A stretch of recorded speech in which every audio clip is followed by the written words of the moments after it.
السلام عليكم ورحمة الله. الحمد لله نحمده ونستعينه ونؤمن به ونتوكل عليه ونتوب إليه ونعوذ بالله من شرور أنفسنا ومن سيئات أعمالنا. من يهده الله فلا مضل له ومن يضلله فلا هادي له. أشهد أن لا إله إلا الله وحده لا شريك له وأشهد أن محمدا عبده ورسوله أرسله بالهدى ودين الحق ليظهره على الدين كله ولو كره المشركون. اللهم صل على محمد وعلى آل محمد كما صليت على إبراهيم وعلى آل إبراهيم إنك حميد مجيد. اللهم بارك على محمد وعلى آل محمد كما باركت على إبراهيم وعلى آل إبراهيم إنك حميد مجيد. أما بعد فإن خير الحديث كتاب الله وخير الهدي هدي محمد صلى الله عليه وسلم وشر الأمور محدثاتها وكل محدثة بدعة وكل بدعة ضلالة وكل ضلالة في النار. الذين آمنوا اتقوا الله حق تقاته ولا تموتن إلا وأنتم مسلمون. يا أيها الناس اتقوا ربكم الذي خلقكم من نفس واحدة وخلق منها زوجها وبث منهما رجالا كثيرا ونساء واتقوا الله الذي تساءلون به والأرحام إن الله كان عليكم رقيبا. يا أيها الذين آمنوا اتقوا الله وقولوا قولا سديدا يصلح لكم أعمالكم ويغفر لكم ذنوبكم ومن يطع الله ورسوله فقد فاز فوزا عظيما. أعوذ بالله من الشيطان الرجيم. بسم الله الرحمن الرحيم. وأقيموا الصلاة وآتوا الزكاة واركعوا مع الراكعين.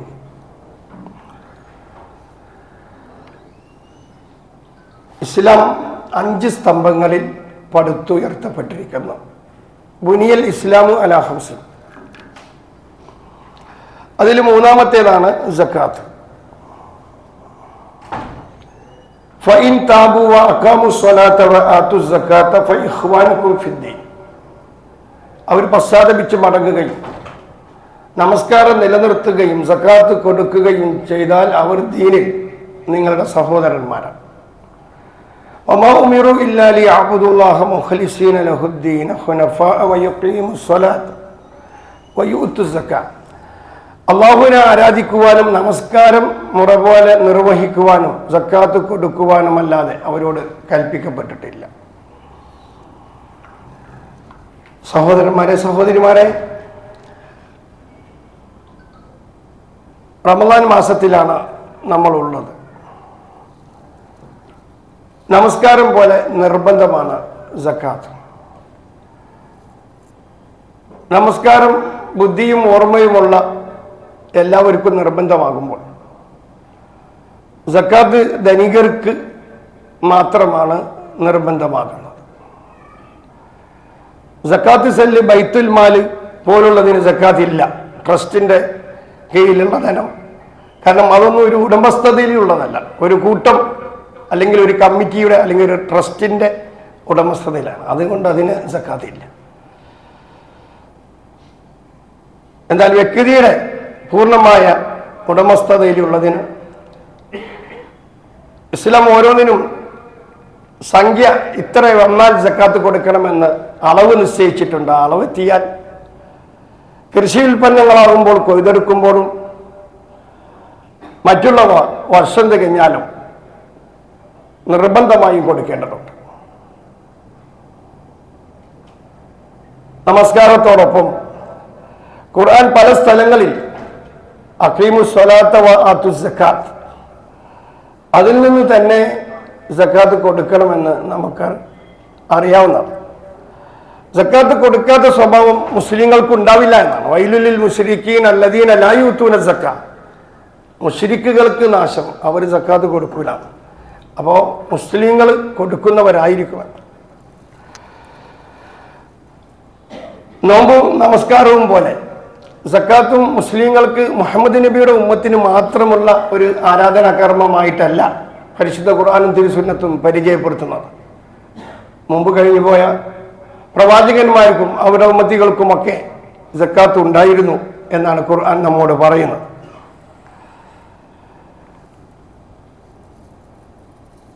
സമ്പന്നരുടെ ധനത്തിൽ നിന്ന് പ്രത്യേക വിഭാഗങ്ങൾക്കു വേണ്ടി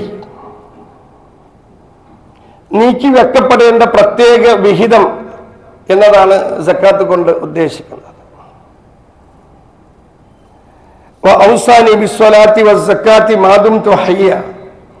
ഈസാ നബി അലൈഹി സ്വലാത്തു വസ്സലാമിന്റെ വർത്തമാനമായിട്ട് അള്ളാഹു ഖുർആനിലൂടെ നമ്മെ പരിചയപ്പെടുത്തുന്നത്, ഞാൻ ജീവിച്ചിരിക്കുന്ന കാലം അത്രയും നമസ്കരിക്കുവാനും സക്കാത്ത് കൊടുക്കുവാനും എന്നോട് വസിയത്ത് ചെയ്തിരിക്കുന്നു എന്നാണ്. വിശുദ്ധി, വളർച്ച എന്നൊക്കെയാണ് സക്കാത്തിന്റെ അർത്ഥം. നമസ്കാരം കഴിഞ്ഞാലും ഏറ്റവും പ്രാധാന്യമുള്ള ആരാധനകർമ്മമായിട്ടാണ് സക്കാത്ത് കൽപ്പിക്കപ്പെട്ടിരിക്കുന്നത്. ഷഹാദത്തിന്റെ പൂർണ്ണത നമസ്കാരവും സക്കാത്തും നോമ്പും ഹജ്ജും ഒക്കെ കൂടുമ്പോഴാണ്. സക്കാത്ത് കൊടുക്കാത്ത ആളുകൾ ബർസഖിൽ വെച്ച് തന്നെ ശിക്ഷ അനുഭവിച്ചു തുടങ്ങുമെന്നത് യാഥാർത്ഥ്യമാണ്. ഇസ്മായിൽ നബി അലൈഹി സ്വലാത്തു വസ്സലാമിനോട് വക്കാന യൗമുർ അഹ്ലു, ഇസ്മായിൽ നബി തന്റെ കുടുംബത്തിനോട് ബിസ്സലാത്തി വസ്സക്കാത്ത്, നമസ്കരിക്കുവാനും സക്കാത്ത് കൊടുക്കാനും ആളുകളോട് കൽപ്പിച്ചിരുന്നു എന്നാണ്. ഹിജ്റ 2 ഷാബാൻ മാസം റമളാൻ നിർബന്ധമാക്കിക്കൊണ്ടുള്ള കൽപ്പനക്ക് തൊട്ടു പിന്നാലെ സക്കാത്തും സക്കാത്തുൽ ഫിത്റുമൊക്കെ നിർബന്ധമാക്കിക്കൊണ്ടുള്ള കൽപ്പന വരികയാണ് ഉണ്ടായത്. സക്കാത്ത് എല്ലാവർക്കും കൊടുക്കാൻ ഉണ്ടാവില്ല, ഉള്ളവർ കൊടുത്താൽ മതി. 2.5%, 5%, 10%, 20%. കച്ചവടക്കാരും ശമ്പളക്കാരും ഒക്കെ 2.5% വരുന്നു. കൃഷിക്കാർ ഒന്നുകിൽ 5% അല്ലെങ്കിൽ 10% കൊടുക്കേണ്ടവരാണ്. നിധിയാകുമ്പോൾ 20% മതിയാകും. ധനം അള്ളാഹുവിന്റെ ഔദാര്യമാണ്. ذَلِكَ فَضْلُ اللَّهِ يُؤْتِيهِ مَنْ يَشَاءُ قُلْ إِنَّ رَبِّي يَبْسُطُ الرِّزْقَ لِمَنْ يَشَاءُ مِنْ عِبَادِهِ وَيَقْدِرُ. അത് അള്ളാഹു ഉദ്ദേശിക്കുന്നവർക്ക് വിശാലമാക്കി കൊടുക്കുന്നു, അവനുദ്ദേശിക്കുന്ന വേറെ ചിലർക്ക് അത് ചുരുക്കി കൊടുക്കുന്നു. അതിന് കുറച്ചു കാലം ചിലർക്ക് വളരെ ഉഷാറായി കൊടുക്കും, പിന്നെ അവർക്ക് ചുരുക്കി കൊടുക്കും. ചിലർക്ക് ആദ്യത്തിന് വളരെ ചുരുക്കി കൊടുക്കും, പിന്നീട് വിശാലാക്കി കൊടുക്കും. ഒക്കെ റബ്ബിന്റെ ഉദ്ദേശം പോലെ ആർക്ക് കൊടുക്കണം, എത്ര കാലം കൊടുക്കണം, എത്ര സമയം കഴിഞ്ഞാൽ അത് നീക്കണം എന്നൊക്കെ റബ്ബിന് അറിയാം. പാവപ്പെട്ടവന് ഉള്ളത് സക്കാത്തിലുള്ള അവകാശമാണ്, ഔദാര്യമല്ലത്.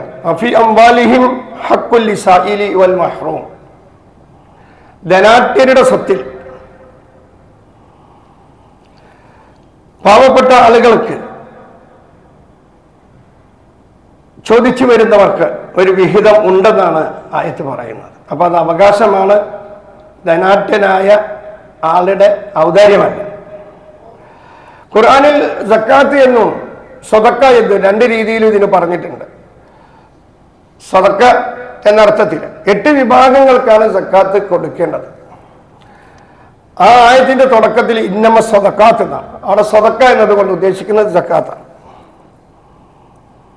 നിർബന്ധമല്ലാത്ത ഐച്ഛിക ദാനത്തിനും സ്വതക്ക എന്ന് പറയാറുണ്ട്.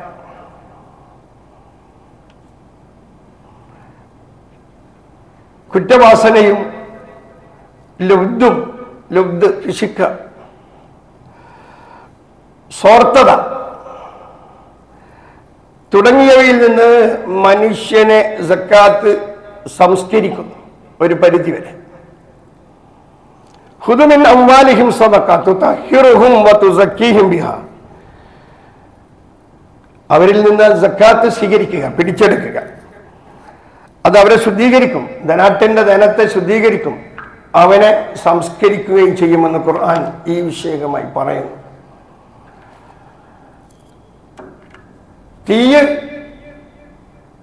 തീയിനെ വെള്ളം ഇല്ലാതാക്കുന്നത് പോലെ മനുഷ്യന്റെ തെറ്റുകളെ സ്വതക്ക ഇല്ലാതാക്കും.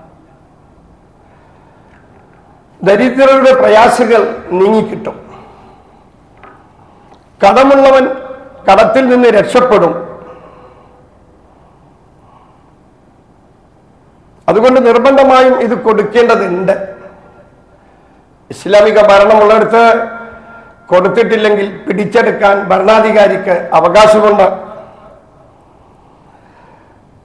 ബലത്താൽ പിടിച്ചെടുക്കുമ്പോൾ സക്കാത്തിന്റെ വിഹിതം മാത്രമല്ല, അവന്റെ ആകെ സ്വത്തിന്റെ പകുതി കൂടി കണ്ടുകെട്ടാനുള്ള അവകാശമുണ്ടെന്നും കിതാബുൽ അംവാലിൽ രേഖപ്പെടുത്തിയിട്ടുണ്ട്. സക്കാത്തിൽ ധനികർക്ക് അവകാശമില്ല. ജോലി ചെയ്ത് ജീവിക്കാൻ സാധിക്കുന്ന ആരോഗ്യമുള്ള ആൾക്കും അവകാശമില്ല. മുഹമ്മദ് നബിയുടെ കുടുംബത്തിനും സക്കാത്ത് അനുവദിക്കപ്പെടുകയില്ല.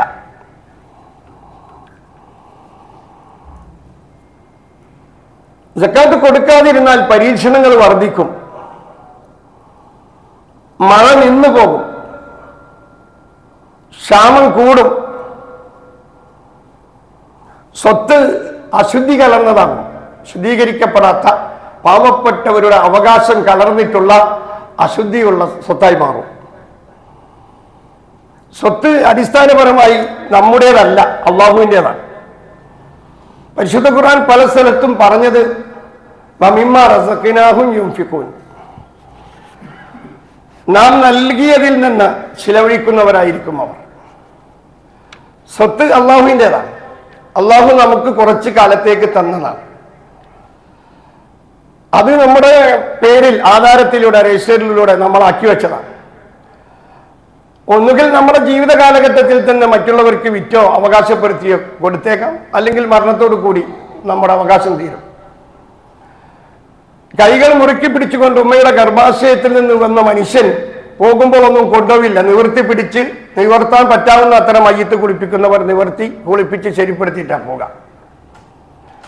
അപ്പൊ എന്റേതാണെന്നൊക്കെ പറയുന്നത് കുറച്ചു കാലത്തേക്കുള്ളൂ. അടിസ്ഥാനപരമായിട്ട് റബ്ബിൻ്റെതാണ്.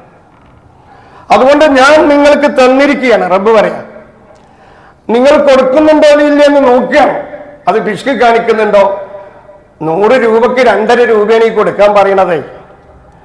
1000-ന് 25 രൂപയാണ്. 975 നീ എടുത്തോ, 100-ൽ 97 നീ എടുത്തോ, 2.5 നീ കൊടുത്തേക്കുന്നു. 1,00,000-ലാകുമ്പോൾ 2,500 രൂപ, 40,000-ന് 1000 രൂപ. അതും വെറുതെ കിട്ടുമ്പോഴത്തേന് കൊടുക്കേണ്ട. ഒരു കൊല്ലമായിട്ട് പെട്ടിയിലോ ബാങ്കിലോ സ്റ്റോക്ക് ഉണ്ടെങ്കിൽ മതി. അത് നിന്റെ മകളെ കെട്ടിക്കാനായാലും വേണ്ടില്ല, ഉംറയ്ക്ക് പോകാനായാലും വേണ്ടില്ല, നീ ഏർപ്പാട് തുടങ്ങാനായാലും വേണ്ടില്ല, വീട് പണിയെടുക്കാനായാലും വേണ്ടില്ല, വയസ്സുകാലത്ത് ചികിത്സക്കും മരുന്നിനും നീക്കി വെച്ചതായാലും വേണ്ടില്ല. ഒരു കൊല്ലം കഴിഞ്ഞാൽ, നിസാബ് എത്തിക്കഴിഞ്ഞാൽ സക്കാത്ത് കൊടുത്തേ പറ്റും.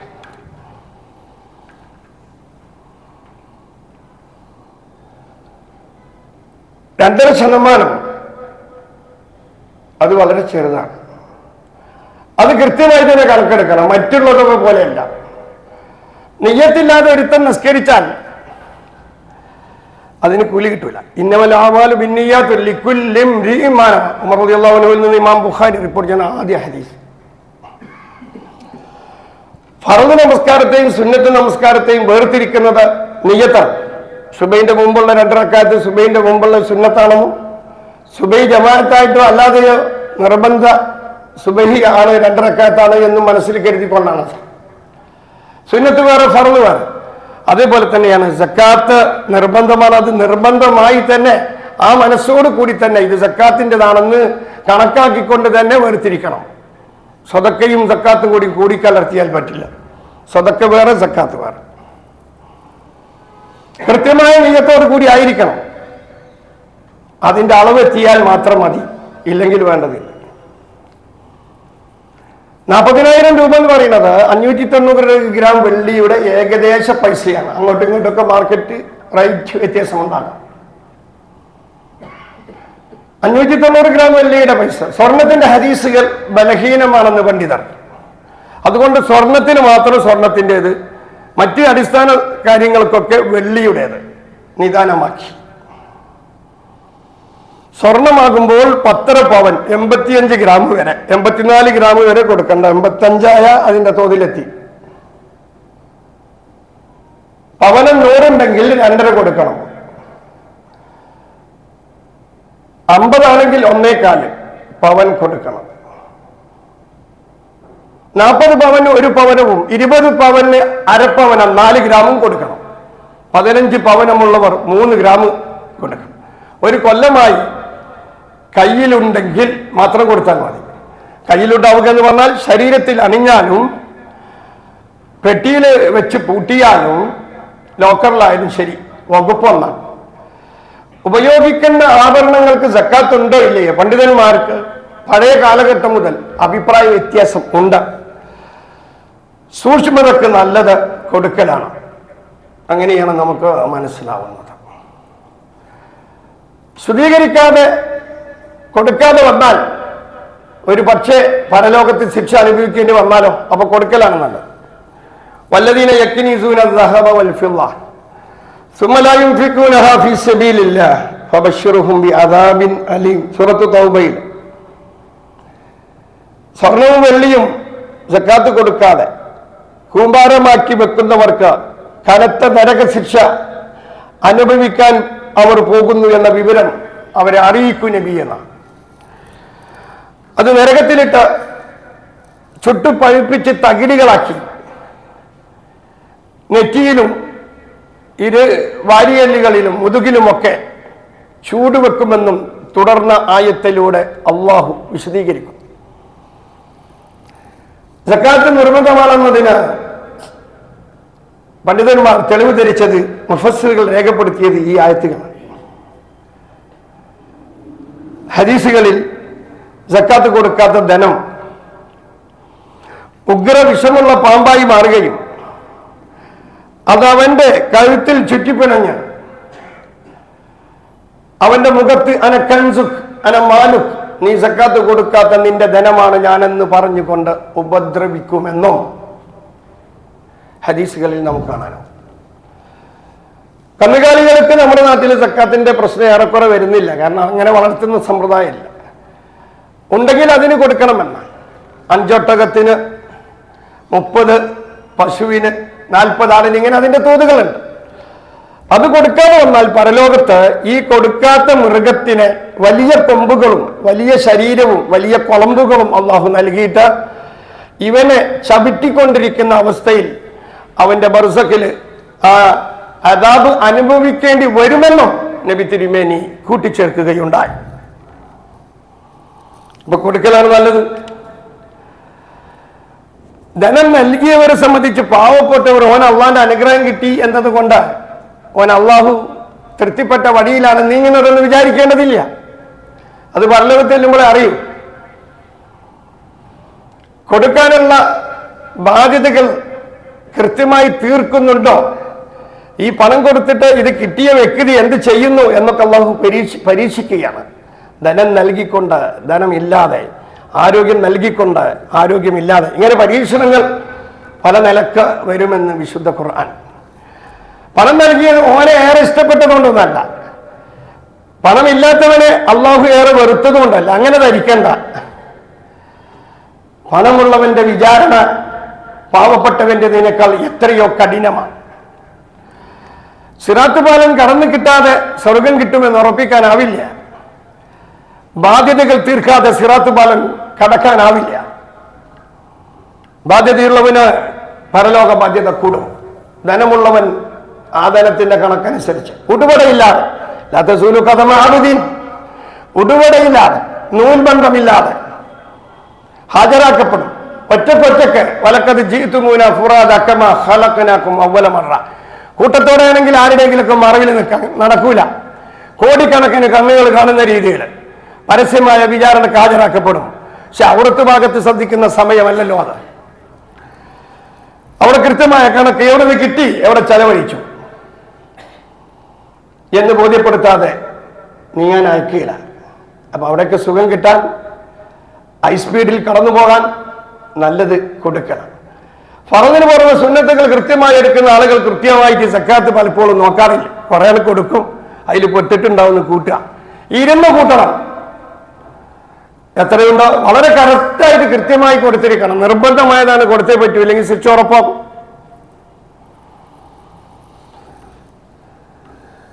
അങ്ങനെയൊക്കെയാണ് സക്കാത്തിനെ കുറിച്ചുള്ളത്. മുഹമ്മദ് നബിന്റെ കുടുംബത്തിന് ഏതായാലും അത് വേണ്ടതില്ലെന്ന് അള്ളാഹു തീരുമാനിച്ചു. മദീനയിൽ കൂട്ടിയിടപ്പെട്ട സക്കാത്തിന്റെ കാരക്കയിൽ നിന്ന്, ഈത്തപ്പഴത്തിൽ നിന്ന് പേരക്കിടാവെന്നെടുത്ത് തിന്നുന്നതായി പ്രവാചകൻ കാണുകയുണ്ട്. അത് തുപ്പിക്കളയാൻ പറഞ്ഞുകൊണ്ട് മുഹമ്മദിന്റെ കുടുംബത്തിന് ഇത് ഹറാമാണെന്ന് പഠിപ്പിച്ചു നബി. അവിടെ ഒന്നല്ല, 1 കിലോ തിന്നാലും സഹാബത്തെ എന്നെ ചോദ്യം ചെയ്യില്ല, റസൂലുള്ളാഹിന്റെ പേരക്കുട്ടിയാണ്. പക്ഷെ നബി തന്റെ കുടുംബത്തിന് സക്കാത്തിന്റെ സ്വത്ത് ഹറാമാണെന്ന് പഠിപ്പിക്കുക, തുപ്പിക്കളയാൻ ആവശ്യപ്പെട്ടു. അതുകൊണ്ട് മുസ്ലിമായിട്ടുള്ള സ്വന്തം ഉടമസ്ഥതയിലുള്ള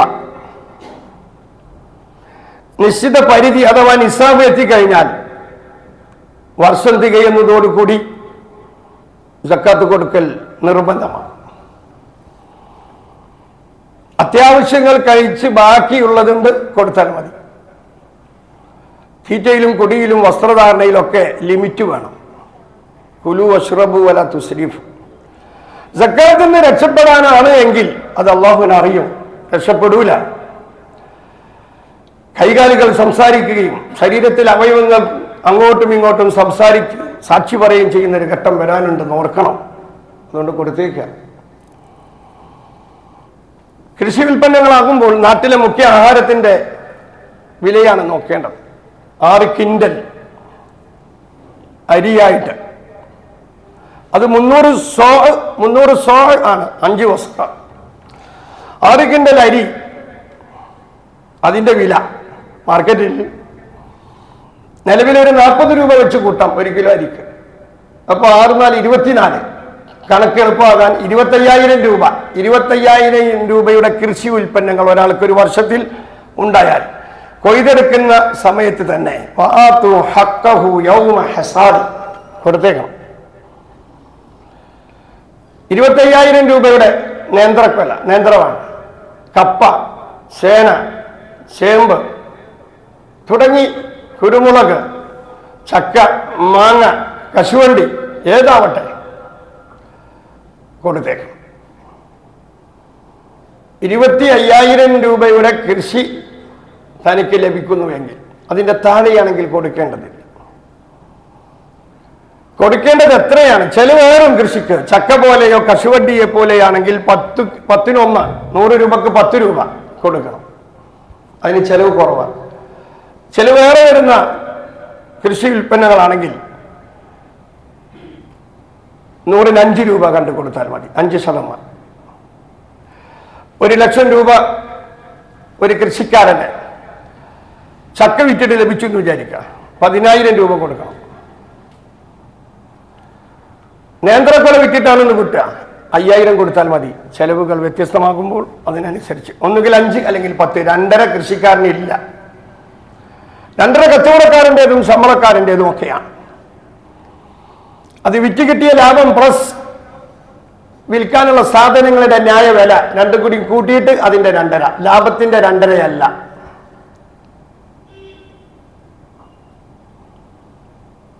അങ്ങനെയാണ് സക്കാത്ത് കണക്കാക്കേണ്ടത്. അപ്പൊ കൃഷിക്കാരൻ കൊടുക്കണം, ഉദ്യോഗസ്ഥൻ ശമ്പളക്കാർ കൊടുക്കണം, കച്ചവടക്കാർ കൊടുക്കണം. ഒരു കൊല്ലത്തിലൊരിക്കൽ കണക്കൂട്ടിയേ പറ്റൂ. ഏതാണ്ട് കൊടുത്തിട്ടുണ്ടെന്ന് പറഞ്ഞാൽ പറ്റൂല, കൃത്യമായിരിക്കണം ആ കണക്ക്. സക്കാത്ത് കൊടുക്കണം എന്നാ. മുആദ് ബിൻ ജബൽ ഉമർ ഖത്താബിന്റെ കാലഘട്ടത്തിൽ യമനിൽ നിന്ന് സാധനങ്ങൾ സക്കാത്തിന്റെ ബൈത്തുൽ മാലിൽ കൊള്ളാഞ്ഞിട്ട് ഇങ്ങോട്ട് കയറ്റി വിട്ട്. ഉമർ ഖത്താബ് പറഞ്ഞു അവിടെ കൊടുക്കാനല്ലേ പറഞ്ഞിങ്ങനെ കയറ്റി. അവിടെ എല്ലാ ആളുകൾക്കും കൊടുത്തിട്ട് ഗോഡൌണുകൾ നിറഞ്ഞിട്ട് ബാക്കിയാണ് കയറ്റി വിട്ടുകയാണ്. ഇറാഖിലെ ഗവർണർ അബ്ദുൽ ഹമീദ് എന്ന പേരുള്ള ഒരാൾ ഉമർ ഖത്താബിന് ഈ രീതിയിൽ സാധനങ്ങൾ അവിടെ കൊള്ളാഞ്ഞിട്ട് കയറ്റിയാക്കിയാണ്. അപ്പൊ അവരൊക്കെ സക്കാത്ത് കൊടുക്കുന്നവരായി മാറി. നിങ്ങൾ വിചാരിക്കണ കോടീശ്വരന്മാരായിട്ടാണെന്ന? ലക്ഷക്കണക്കിന് രൂപ ബാങ്കിൽ നിക്ഷേപിച്ച ശേഷമാണോ അവരങ്ങനെ ആയത്? അല്ല. 590 ഗ്രാം വെള്ളിയുടെ പണമായ ഇന്നത്തെ 40,000, അന്നത്തെ സംഖ്യ എത്രയാണോ അത് വന്നവൻ വാങ്ങുകയല്ല, സക്കാത്ത് കൊടുക്കുകയാണ്. 25,000 രൂപയുടെ കൃഷി ഉൽപ്പന്നങ്ങൾ ഉണ്ടാക്കുന്നവൻ അത് അങ്ങോട്ട് കൊടുക്കുന്നവനായി മാറുകയാണ്. അപ്പോ സക്കാത്ത് ധാരാളം ഉണ്ടാകും. കൊടുക്കുന്ന കൈയാണ് മേലെ, വാങ്ങുന്ന കൈ താഴെ തന്നെയാണ്. നമ്മളിൽ പലരും ഇഷ്ടപ്പെടുന്നത് ഇപ്പോഴും വാങ്ങാനാണ്, കൊടുക്കാനല്ല. പലരും അങ്ങനെയാണ്, വാങ്ങാനാണ് ഇഷ്ടം, കൊടുക്കാൻ വേണ്ടത് നേരെ മറിച്ചാണ്. സക്കാത്ത് നിർബന്ധമായി കൊടുക്കണം, പുറമെ സദക്കകൾ, ദാനങ്ങൾ കൊടുക്കണം. 10 രൂപ ഉള്ളവർ 5 രൂപ കൊടുക്കാൻ വിഷമം ഉണ്ടാവില്ല. എന്നാൽ ലക്ഷക്കണക്കിന് രൂപയുള്ളവന് 1 ലക്ഷം കൊടുക്കാൻ വിഷമം ഉണ്ടാകും. നസായിയുടെ ഹദീസ് അക്കാര്യം വ്യക്തമാക്കും. റസൂലുള്ള പറയാം,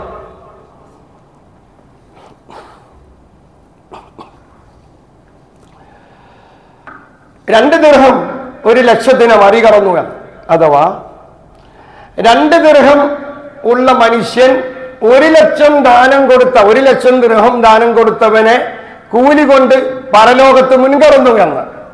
എങ്ങനെ സംഗതി? 2 ദിർഹമുള്ള വ്യക്തി അതിൽ 1 ദിർഹം കൊടുത്തു, അവന്റെ സ്വത്തിന്റെ നേർപകുതി 50% കൊടുത്തു. 1 ലക്ഷം ദിർഹം കൊടുത്തവനോ ലക്ഷക്കണക്കിന് ദിർഹമിന്റെ ഉടമയാണ്. അവൻ കൊടുത്തത് പകുതിയോ 4-1, 10-1, 100-1 ഇല്ല. അതുകൊണ്ട് റസൂലുള്ള പറഞ്ഞ് 2-1 കൊടുത്തവൻ 1 ലക്ഷത്തിന് മറികടന്നിരിക്കുന്നു. കോടീശ്വരന്മാരും ബാങ്ക് ബാലൻസ് ഉള്ളവരും ആലോചിക്കുക. കൊടുത്തിട്ട് 10-ന്റെയും 50-ന്റെയും നോട്ടുകൾ കൊണ്ട് കൊടുത്തിട്ട് കുറെ കൊടുത്തു എന്ന് സായുജ്യം അറിയുന്നതിന്റെ ഇടക്ക് ആകെയുള്ള സ്വത്തിന്റെ എത്ര കൊടുത്തിരിക്കുമെന്ന് കൂടി നോക്കേണ്ടതുണ്ട്. അത് 2.5-ലും 5-ഉം 10-ഉം ശതമാനത്തിൽ വരേണ്ടതുണ്ട്. അതിന്റെ പുറമെ ദാനമായിട്ട് കൊടുക്കേണ്ടതുണ്ട്. ഞാൻ അവസാനിപ്പിക്കുന്നു. അല്ലാഹുമ്മ അഅതി മുംസികൻ തലഫ, അല്ലാഹുമ്മ അഅതി മുൻഫികൻ ഖലഫ. ഓരോ മനുഷ്യന് മലക്കുകൾ പ്രാർത്ഥിക്കുക. ഓരോ ദിവസവും നമ്മൾ നേരം പുലർന്നു കഴിഞ്ഞാൽ മലക്ക് പ്രാർത്ഥിക്കാൻ തുടങ്ങും. കൊടുക്കുന്നവൻ ദാനം കൊടുക്കുക. ആ കൊടുക്കുന്ന ആൾക്ക് പടച്ചവനെ എത്ര കൊടുത്താലും തീരാത്ത രീതിയിൽ നീ ഉണ്ടാക്കി കൊടുക്കണേ. അള്ളാഹുവേ, ഈ മനുഷ്യൻ ഇതാ ധർമ്മം ചെയ്തുകൊണ്ടിരിക്കുന്നു, ദാനം നൽകിക്കൊണ്ടിരിക്കുന്നു, എത്ര കൊടുത്താലും തീരാത്ത നിലയിൽ ഇദ്ദേഹത്തിന്റെ സ്വത്തിനെ വർദ്ധിപ്പിക്കണമേ. അതാ മലക്കിന്റെ പ്രാർത്ഥന. അല്ലാഹുമ്മ അഅതി മുൻഫികൻ ഖലഫ, അള്ളാഹു ഏർപ്പെടുത്തിക്കുക. മറ്റേതോ അല്ലാഹുമ്മ അഅതി മുംസികൻ തലഫ, പിടിച്ചു കൊടുക്കുക. 100 കൊടുക്കേണ്ടവനാണ്, കൊടുക്കുന്നത് 10 നീ 5-ന്റെ കോയിൻസ് ഇറ്റി ആയിമോ കൊടുക്കാൻ നോക്കുമോ? റമദാൻ മാസമായിട്ട് 1-ഉം 2-ഉം 5-ഉം കണ്ടിട്ട് എന്നോട് പറഞ്ഞത് 1 വേണം, 2 വേണം, 5 വേണം എന്ന് ആ നാട്ടിലെ ഒരു കോടീശ്വരൻ പറഞ്ഞു എന്നാ. അപ്പൊ അയാളെ കൊടുക്കാനുള്ള താല്പര്യമല്ല അത് കാണിക്കണേ. അങ്ങോട്ട് എത്തിച്ചു കൊടുക്കേണ്ട ആളാ. 1 രൂപയുടെയും 2 രൂപയുടെയും 5 രൂപയുടെ ഒക്കെ വില ഇപ്പൊ നമുക്കറിയാലോ ഈ കാലത്തിൽ. അങ്ങനെ പിടിച്ചു കൊടുക്കുന്നവൻ. ഭാര്യയാണെങ്കിലോ കുടുംബം അങ്ങനെ കൊടുക്കണം. അങ്ങനത്തെ ഒരു പട്ടിണി ഇവിടെ നാട്ടിലില്ല. ഓനാകെ കൂടി എല്ലാ സെൻസസ് എടുത്തിട്ട് പറയാ, ഒരു പട്ടിണിയില്ല. എത്ര കിറ്റ് കിട്ടണത്? എടോ, നിന്റെ പിതാവിന്റെ വീട്ടിൽ നിന്നല്ലല്ലോ ഈ കിറ്റ് കിട്ടുന്നത്. അവർക്ക് ഈ കിറ്റ് കിട്ടണതിനെ പോയി എതിർക്കുക. എത്ര കിറ്റ് കിട്ടിക്കണേ നമ്മൾ കൊടുക്കേണ്ടതില്ല എന്നാ ഭാര്യന്റെ ഒരു കമാൻഡ്. എന്താ പറയാ, കൊടുത്ത കിറ്റ് തന്നെ അവർക്ക് ഒരു 6 മാസം തിന്നാണ്ടാവും. അതുകൊണ്ട് ഒരിക്കലും കൊടുക്കേണ്ടതില്ല എന്നാ. അങ്ങനെ കൊടുക്കുന്നവരെ തടയുന്ന, കൊടുക്കാൻ അല്ലെങ്കിൽ തന്നെ മടിയനായി കൂടി അഭിപ്രായം ചോദിച്ചാൽ ഈ രീതിയിൽ അഭിപ്രായം കൂടി കിട്ടിയ പിന്നെ കൊടുക്കുമോ? അവർക്ക് വേണ്ടി പ്രാർത്ഥിക്കണം. മലക്കിനോട് അള്ളാഹ് കൽപ്പിക്കാം, അല്ലാഹുമ്മ അഅതി മുംസികൻ തലഫ. ഇവന്റെ മക്കളാകുമ്പോഴേക്ക്, പേരമക്കളാകുമ്പോഴേക്ക് തറവാടടക്കം വിറ്റ് തൊലപ്പിച്ച് പോകുന്ന രീതിയിലാണ് മലക്കിന്റെ പ്രാർത്ഥന വരുന്നത്. 5 കൊടുക്കുമ്പോ 10 കൊടുക്കാൻ പ്രേരിപ്പിക്കുന്ന ഭാര്യമാരുണ്ട്. അത് കുറഞ്ഞു പോയല്ലോ വാപ്പ, കുറച്ചുകൂടി കൂടുതൽ കൊടുക്കൂ എന്ന് പറയുന്ന മക്കളുണ്ട്. അങ്ങനെ വരുമ്പോൾ അല്ലാഹുമ്മ അഅതി മുൻഫികൻ ഖലഫ ആ വകുപ്പിലേക്ക് പെടും. കാര്യങ്ങളൊക്കെ നന്നായി അറിയുന്ന ഒരുപാട് പ്രസംഗങ്ങൾ മീഡിയകളിലൂടെ ശ്രവിക്കുന്ന ആളുകളെ സംബന്ധിച്ചിടത്തോളം സക്കാത്ത് കൊടുക്കേണ്ടവർക്ക് കൊടുക്കണമെന്നും അതാണ് നല്ലതെന്നും ഇല്ലെങ്കിൽ ശിക്ഷ വരുമെന്നും അതിന് പുറമെ ദാനങ്ങളിലൂടെ കഴിയുന്നത് കൊടുക്കണമെന്നും ഒക്കെ മനസ്സിലായിട്ടുണ്ടാകും. ഞാൻ അവസാനിപ്പിക്കുന്നു. വആഖിറു ദഅവാനാ അൽഹംദുലില്ലാഹി റബ്ബിൽ ആലമീൻ. അസ്സലാമു അലൈക്കും വറഹ്മത്തുള്ളാഹി.